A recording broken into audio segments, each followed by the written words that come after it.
Endi uka sotiladigan mashina mana shu mashina bo'ladi. Pul zararligidan sotyapman. Aybi faqat mana shu bitta eshikda kraskasi bor xolos uka. Endi aka, biz ham tirikchilikda odammiz aka.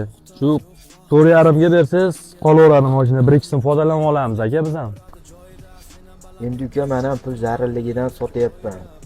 Mayli o'sha narxga mayli odam. Bo'ldi aka, rozi bo'ling.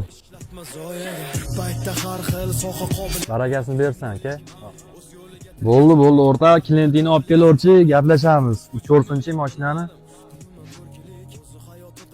Assalomu alaykum aka. Yaxshimisiz?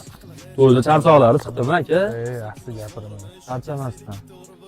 Aka, hali ustozga telefon qiling, mana bitta ish almashgan ekan. Shuni radnoyni qo'yib turib sotib yuboraylik tezroq. Ukam, bu ishlarni yig'ishtiraylik. Bu ketishimiz yaxshi emas. Aka, shuncha aqlli gaplar qayerdan endi?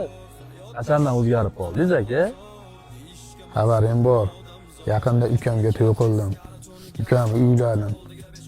Lekin shuncha qilgan rasxodlarimizga, shuncha odamlarni aldaganimizga kelinim urilgan chiqdi. Qara, es-hushimiz borligida, onajonimiz sog'ligida bu ishlarni yig'ishtiraylik. Chunki Xudoning tarozisi hech qachon noto'g'ri ko'rsatmas ekan. Pasdan pas o'tib ketish shart emasda, gizil hazil yengil hazm oxirgacha bos gaz indamasa mas